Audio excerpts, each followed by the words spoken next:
बोलिए भारत माता की। ऐसे नहीं, दोनों हाथों की मुट्ठी बीचिए और जोर से बोलिए, क्योंकि आज आप जिस कार्यक्रम में आए हैं उस कार्यक्रम की जानकारी जहां तक पहुंचे वहां तक पहुंचानी चाहिए, इसलिए जोर से बोलेंगे भारत माता की, भारत माता की, भारत माता की।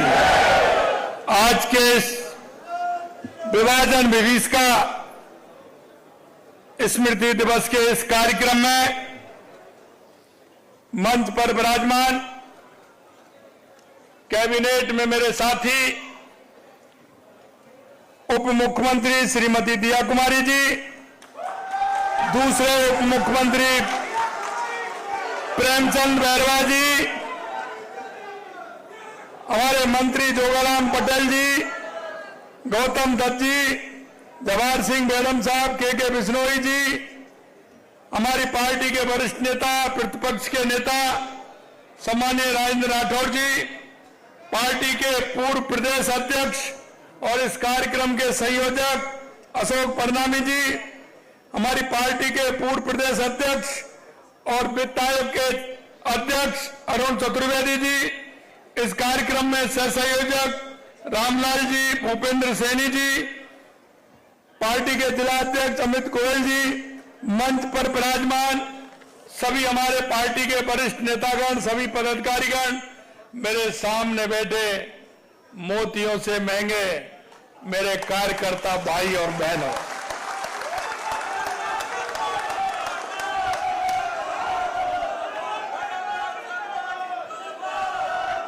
सबसे पहले तो मैं आप सभी से ये कहना चाहता हूं मेरे भाई और बहनों, ये विभाजन विभीषिका ये वो त्रासदी है कि ये त्रासदी दुनिया की सबसे बड़ी त्रासदी है। इसमें 10 लाख लोगों के हत्या से ये जो हमारा 14 अगस्त था, विभाजन विभीषिका थी, ऐसा दुनिया के किसी भी इतिहास में नहीं होगा जो देश की आजादी से पहले यह विभीषिका आई थी। यही नहीं, मैं आपको एक थोड़ा पीछे लेके चलना चाहता हूं कि देश की आजादी के लिए हमारे उन महापुरुषों ने अपने आप को समर्पित कर दिया। उन्होंने कभी इस देश में हूण आए, कभी कुषाण आए, कभी इस्लाम आया तो कभी अंग्रेज आए, और सबसे लोहा लेने का काम हमारे उन महापुरुषों ने किया था। एक बहुत ही बड़ी लंबी लड़ाई के साथ देश को आजादी मिली। देश हमारा जिस लक्ष्य के लिए हमारे महापुरुषों ने अपने आप को समर्पित कर दिया, और भी समर्पित भी ऐसे किया, एक मां से पूछा गया था कि तुम्हारे 3 बेटे हैं, तीनों ही आजादी की लड़ाई में उन्होंने अपने आप को समर्पित कर दिया, अगर आपका चौथा बेटा होता तो क्या करते? उस मां ने कहा कि चौथा नहीं, अगर 5वां भी बेटा होता तो मैं देश की आजादी के लिए उसको भी आगे कर देता। यह आजादी ऐसे ही नहीं मिली। लेकिन मैं कहना चाहता हूं मेरे भाई और बहनों, जिन लोगों ने हमेशा स्वार्थ की राजनीति की, जिन्होंने तुष्टीकरण की राजनीति की, जिन्होंने हमेशा लालच के साथ राजनीति की, उन लोगों के कारण हमारे देश का विभाजन झेलना पड़ा, देश का विभाजन झेलना पड़ा। और आपको यह भी मैं बता देना चाहता हूं, यह दर्द आज भी लाखों लोगों के मन में आज भी प्रश्न पूछता है, क्योंकि माननीय परनामी जी कह रहे थे, इन्होंने तो खुद झेला है, इनके पिताजी माताजी कैसे यहां पहुंचे थे, लेकिन जब हम सुनते थे, बुजुर्ग हमें बताते थे, यह स्थिति होती थी, जो पाकिस्तान से ट्रेन आती थी उसमें आदमी नहीं आता था, उसमें लाशें आती थी। इस तरह की स्थिति हो गई। मैं आपसे यह भी कहना चाहता हूं मेरे भाई और बहनों, यह दंश हमारा ऐसा है कि हमारे हर भारतीय के मन में है और यह भूलने वाला नहीं है। यह आगे आने वाली पीढ़ी को भी हमें बताना है कि इन स्वार्थी लोगों ने हमारे देश के साथ में और हमारे देश के उन लोगों के साथ में कैसा इन्होंने व्यवहार किया। कभी कभी हम देखते थे, हम छोटे थे, लेकिन जब गांव में देखते थे कई लोग बर्तन लेकर के आते थे, साइकिल पर कपड़ा लेकर के आते थे, उनके जीवन में ना कोई रहने को जगह थी, ना कोई मकान था। रेलवे स्टेशन और बस स्टैंडों पर उन्होंने 6-6, 8-8, 10-10 महीने, साल-साल, 2-2 साल बिताने का काम किया। कहां से, किस रेल में बैठ करके आए, कितना पैदल चल करके आए, कितनों को रास्ते में छूट गए उनसे, जिनके बस की नहीं थी और उनका दाह संस्कार भी नहीं कर पाए। ऐसी ये विभीषिका जो रात देशवासी के हृदय में घाव करती है। मित्रों, मैं इतना कहना चाहता हूं आपसे कि ये जो विभीषिका थी, ये ऐसी नहीं थी कि कोई त्रासदी हो। ये वो त्रासदी थी जो कुर्सी के लिए वो सब कुछ करने को तैयार थे। देश की जनता से उन्होंने कोई मोह नहीं था। अगर मोह था तो सिर्फ कुर्सी से था। ये उन लोगों की खातिर ऐसा इस देश के अंदर हुआ। मैं आपको एक याद दिलाना चाहता हूं, आपने पढ़ा भी होगा, कितनी रियासतें, 500 से ज्यादा रियासतें सरदार वल्लभ भाई पटेल ने एकीकरण किया।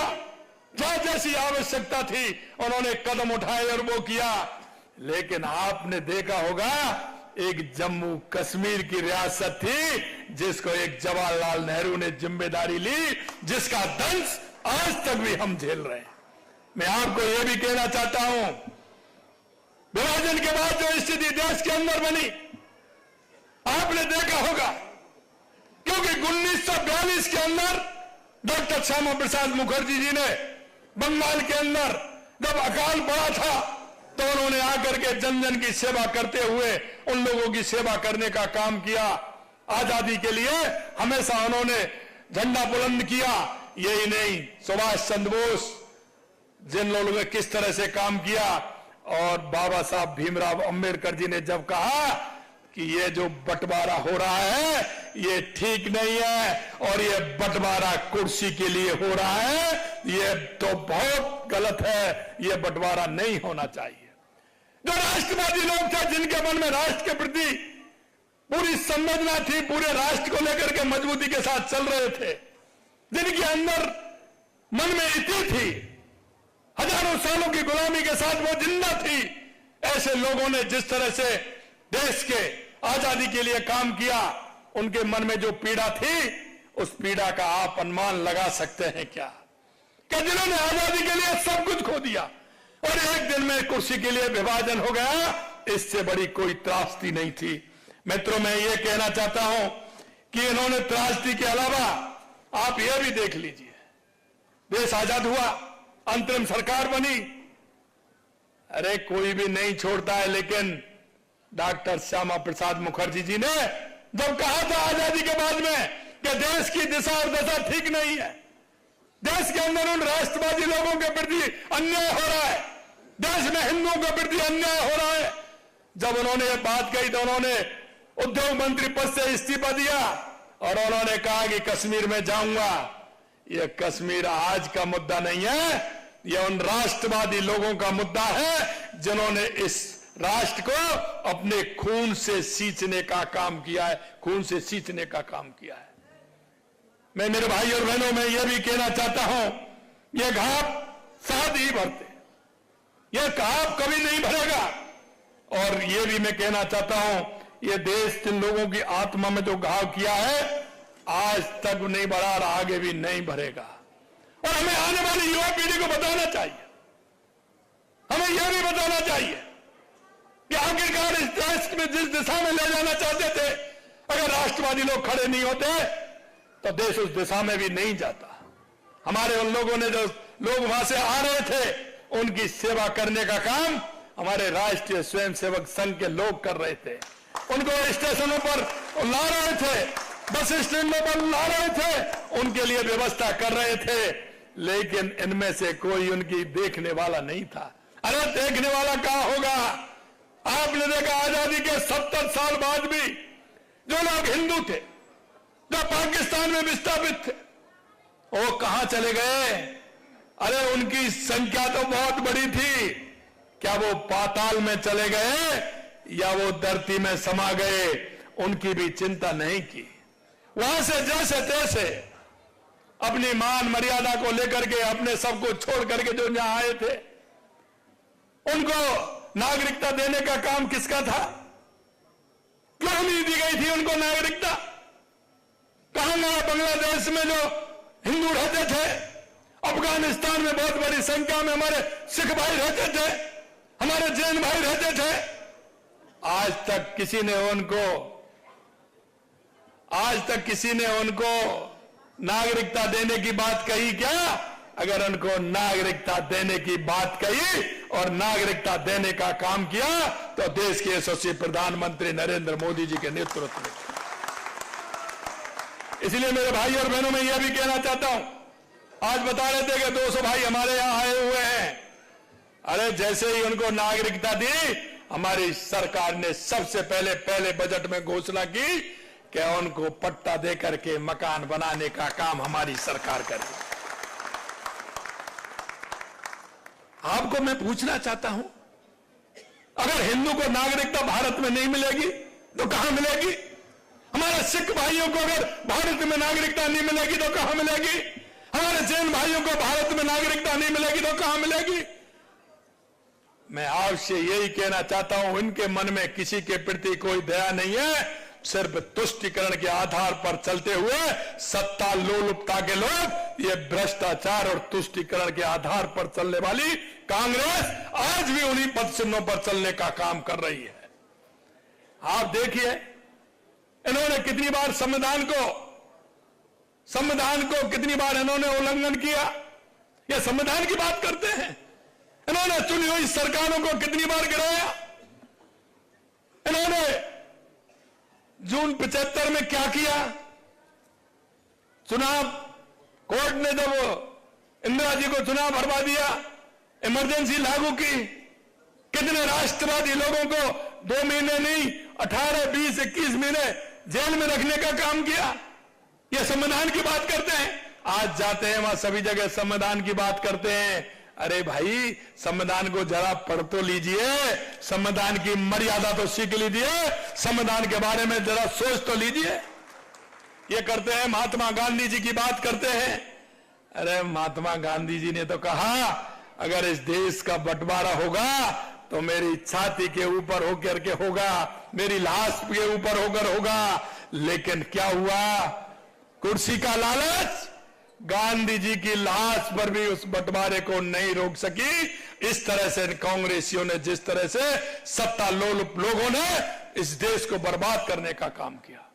मेरे भाई और बहनों, मैं इतना और अंत में कहना चाहता हूं कि आने वाले समय में हमें इन सारी बातों को ध्यान में भी रखना है। आने वाली पीढ़ी को हमें बताना है कि इन्होंने किस तरह से इस देश का विभाजन करने का काम किया, देश को कमजोर करने का काम किया।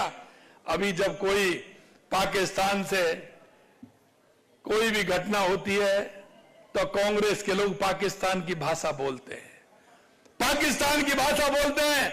राहुल गांधी वोटर लिस्ट को लेकर के जा रहे हैं, ये देखिए वोटर लिस्ट को लेकर के जा रहे हैं। अरे कर्नाटक में जीते, वहां क्यों नहीं ले जा रहे हैं वोटर लिस्ट? आप बताइए। हिमाचल में जीते, वहां क्यों नहीं ले जा रहे हैं? ये तो बताइए। पश्चिम बंगाल के अंदर वहां सरकार बनी है ममता बनर्जी की, उनकी आपकी सहयोगी है, वहां क्यों क्या हुआ? जहां अगर कहीं भी भारतीय जनता पार्टी की सरकार बनती है तो कभी मशीन का रोना रोते हैं, मशीन बेकार है साहब, अभी वोटर लिस्ट पर आ गए। अरे ऐसे काम नहीं चलेगा।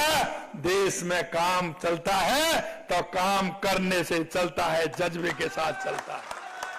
देश के यशस्वी प्रधानमंत्री नरेंद्र मोदी जी के नेतृत्व में हमारा देश आगे बढ़ रहा है। लगातार आप देख रहे हैं 2014 के बाद देश में के अंदर जो परिवर्तन हुआ है, चाहे हमारे गरीब कल्याण की योजनाएं हो, चाहे हमारे विकास की योजनाएं हो, आतंकवाद नक्सलवाद का खात्मा हो, या दुनिया में बढ़ता हुआ भारत का सम्मान हो, वो आप सभी को दिख रहा है किस तरह से भारत का सम्मान बढ़ा है। मित्रों, क्योंकि दुनिया के जो देश हैं, आप जानते हैं कि जब हमारा भारत आर्थिक रूप से 11वीं पायदान पर था, 11वें पायदान पर हम 5वें पायदान के रूप में आए माननीय प्रधानमंत्री जी के नेतृत्व में, अब हम 4थे पायदान पर आ गए और दुनिया के उन देशों के लग रहा है कि भारत तीसरे और दूसरे पायदान पर भी आने वाला है। और स्वामी विवेकानंद जी ने कहा था ना, 21वीं सदी भारत की होगी, उस नरेंद्र से लेकर के यह नरेंद्र आपको करके बता रहा है। तो उन देशों को भी मन में किस तरह की बात आ रही है, कहीं भारत आगे नहीं आ जाए। आज की बात नहीं, अमेरिका तो कहता है पढ़िए नहीं, भारत के लोग आ जाएंगे। ट्रंप साहब, ये तो आने वाले हैं, आप चिंता मत करिए। स्वामी विवेकानंद जी की बात खाली नहीं जाएगी। और मैं आपसे इतना ही निवेदन करना चाहता हूं, क्योंकि हम जब स्वदेशी अपनाएंगे तो हमारे देश की मजबूती बढ़ेगी। हम लोकल फॉर वोकल करेंगे, लाएंगे, अपना सामान खरीदेंगे तो हमारे देश की मजबूती बढ़ेगी। मैं आपसे इतना ही निवेदन करना चाहता हूं, देश के यशस्वी प्रधानमंत्री नरेंद्र मोदी जी के नेतृत्व में हमारा भारत आगे बढ़ रहा है और इसी तरह से बढ़ेगा। किसी तरह की चिंता करने की जरूरत नहीं है। और ये राजस्थान में तो डबल इंजन की सरकार है। रामलाल जी कह रहे थे, रामलाल जी अभी देखते जाइए, अभी तो बहुत कुछ होना बाकी है, बहुत कुछ होना बाकी है। मैं आपसे इतना ही निवेदन करना चाहता हूं मेरे भाई और बहनों, कि हमारी केंद्र और राज्य सरकार की जो योजना है, उनका लाभ हमारे वो अंतिम पायदान में खड़े हुए व्यक्ति को मिलना चाहिए। हमारे प्रधानमंत्री जी कहते हैं कि हमारी हर योजना का लाभ अगर हमारे उस अंतिम पंक्ति वाले भाई और बहन को मिलेगा तो निश्चित रूप से हमारा प्रदेश समृद्ध होगा और हमारा देश आगे बढ़ेगा। इनकी चिंता करने की जरूरत नहीं है। अंत में मैं आपसे इतना ही कहना चाहता हूं मेरे भाइयों, कि जिस तरह से देश की सीमाओं पर आपने देखा होगा, हमारा सैनिक जिस तरह से जिस मुस्तैदी के साथ खड़ा है, हमारी सेना का मनोबल जो बढ़ा है, हमारे सेना जिस तरह से काम करती है, और आज कहने में कोई वो नहीं, दुनिया में पहले नंबर की सेना है तो वो भारत की सेना है, भारत की सेना। माननीय प्रधानमंत्री जी के नेतृत्व में हम हर तरफ से मजबूत हो रहे हैं। और इसलिए अरे जब हमारा पोखरण और राजस्थान की भूमि पर जब परमाणु परीक्षण हुआ था, जब भी कई लोगों ने हमारे स्वर्गीय पूर्व प्रधानमंत्री भारत रत्न अटल बिहारी वाजपेयी जी से भी कहा था, उन्होंने भी कह दिया कोई चिंता नहीं है। अरे अब तो मोदी जी हैं, इसलिए कोई चिंता करने की जरूरत नहीं है। हम मजबूत हैं, पूरी तरह से हम काम करेंगे। मैं आपको अंत में यही कहना चाहता हूं मेरे भाई और बहनों, ये तिरंगा हम आप सबकी शान है, पूरे देश की शान है। हमारी तिरंगा यात्रा के माध्यम से देश की एकता और अखंडता को मजबूत करने का काम करना है। हमने हर गांव में तिरंगा, हर गली में तिरंगा, घर घर तिरंगा, क्योंकि ये हमारी शान है। और हमें तिरंगा यात्रा के माध्यम से देश और देशवासियों को ये संदेश देने का भी काम करना है। तिरंगा हमारे क्रांतिकारियों के बलिदान की कहानी है, हमारे वीर जवानों की शहादत की निशानी है।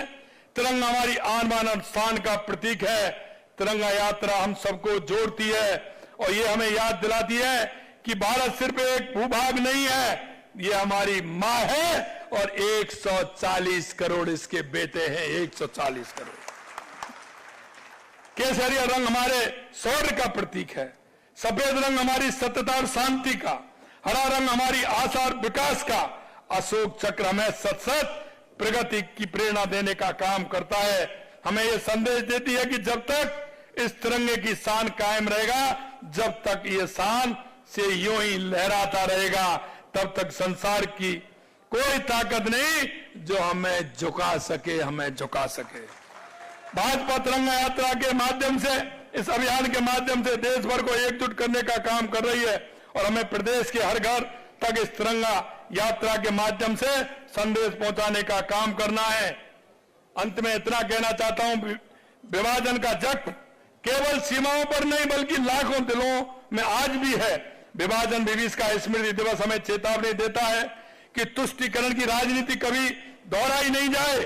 भाइयों बहनों, इतिहास हमें कांग्रेस की काली करतूतों का याद दिलाता रहेगा। हम कभी भूलेंगे नहीं कि कांग्रेस के नेतृत्व में ही इस देश का बंटवारा हुआ। हम कभी भूलेंगे नहीं कि उन्होंने लाखों लोगों की कुर्बानी अपने सत्ता सुख के लिए कर दी थी। और आज वही कांग्रेस हमें एकता का पाठ पढ़ाने की कोशिश करती है। जिन्होंने इस देश को बांटा वो कभी देश नहीं संभाल सकते, जिन्होंने देश को तोड़ा वो कभी लोगों को जोड़ नहीं सकते। कि देश हमारे विरोधी ताकतें जहां भी हो जो देश की तोड़ने की बात करते हैं, उस समय उनको जवाब देना चाहिए। ऐसे आस्तीन के सांपों को मुंह उठाने से पहले ही उनका फन कुचल देना चाहिए। हमारा मंत्र है सबका साथ, सबका विकास, सबका विश्वास, सबका प्रयास। अंत में इतना ही कहना चाहता हूं, स्वदेशी को अपनाते हुए वोकल फॉर लोकल के माध्यम से हम हमारे खुद के बनाए हुए सामान का उपयोग करें, दूसरे लोगों को शपथ दिलवाएं, वो भी उसको करें, जिससे कि हमारा देश मजबूत हो, हमारा प्रदेश मजबूत हो, हमारा जिला मजबूत हो, हमारी तहसील मजबूत हो, हमारा गांव मजबूत हो। इतना ही मैं आप सबके बीच कहना चाहता हूं। आप सभी इतनी बड़ी संख्या में आज यहां इस कार्यक्रम में पधारे हैं, दिल की गहराइयों से आप